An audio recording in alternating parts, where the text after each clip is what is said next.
What can the Panthers learn from the Canes? We've asked this in a bunch of different ways. The way we're going to ask it today is this. The Canes blue line, the Canes defense, right there, they're 6'7" guys that they depend on to lock up the opposing team. They're really gosh darn good. They're really gosh darn good. But not just that. They're really gosh darn consistent, right? They're dependable. They're there every single night with effort, with leaving it all on the ice, with talent and skill, with so much. And just having that, right? And this isn't to downgrade the forwards. It's not to downgrade the goalie. It's not to, we're not ranking here. But just to have that one thing in a team sport that you go into every game going, I mean, way more often than not, that's going to be there. That's going to be something we can lean on. It is a luxury. It is a quite frankly, a massive advantage. So we started thinking, like, if that's what it is for the Canes, and you could boil it down to names, you could boil it down to system, right? You could say like Jacob Slavin, and that starts it, or you can say it's Rod Brindamore's system and the way they coach, or you could even say the blue liners get to be so consistent because they're getting help from the forwards coming back and playing two-way hockey. You could say whatever you want, but the fact that it is there night in and night out is a massive advantage.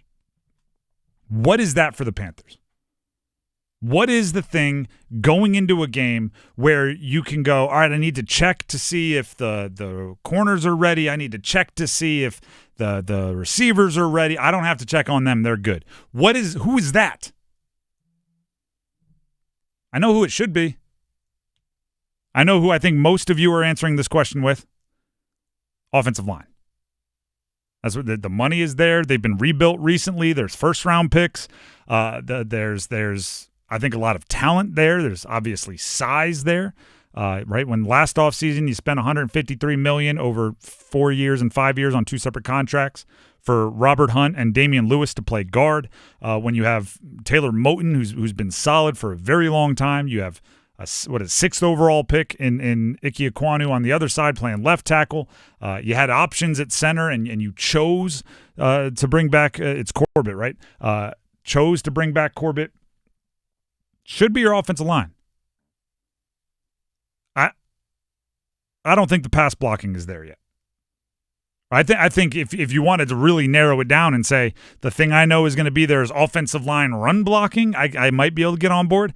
I don't think their pass blocking is there yet. There were enough times last year where Bryce was dropping back and my internal alarm clock was going, get rid of it, get rid of it, get rid of it.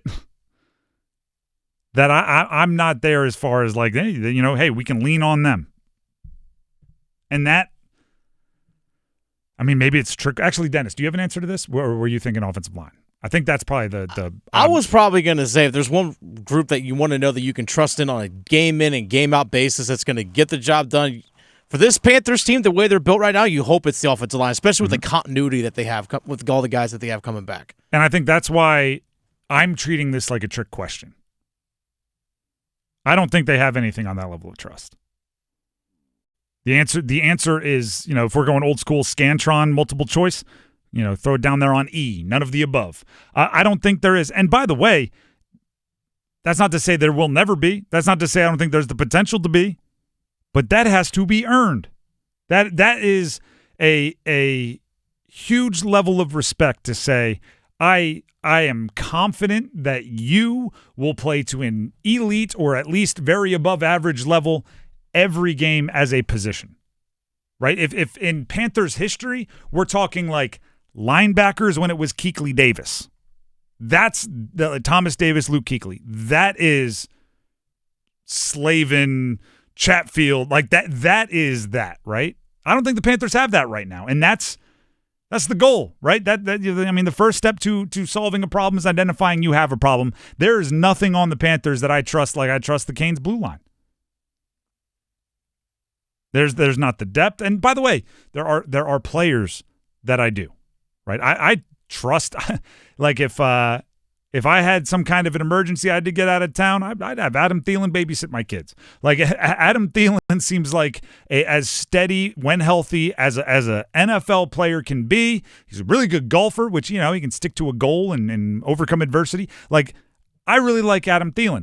I don't look at the wide receiver room and go, yeah, you guys are going to show up every game. I think J.C. Horn is one of the most talented, again, when healthy, corners in the league. I don't look at the secondary by a long stretch and go, I'm confident you guys are going to lock up the opposing team's passing options. I would be closer, if we could say interior offensive line. If we went, into the subsections, the guards, maybe.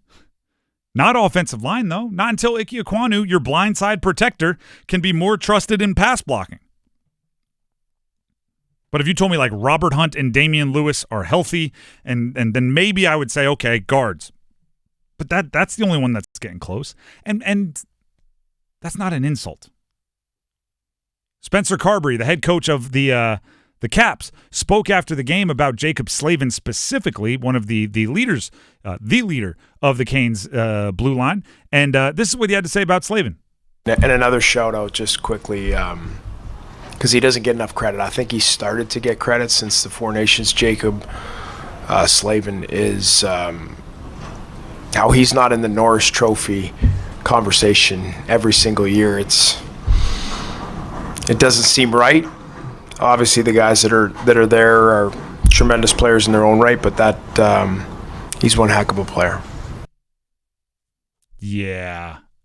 Yeah, no lies detected there. Been saying it for a long time. I mean, do you know how good you have to be for the opposing team's coach to, like, unprompted go, I just want to give a shout out?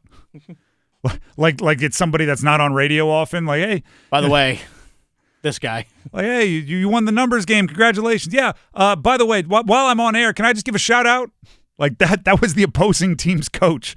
Just give an awards campaign stump speech for somebody on the other team real quick.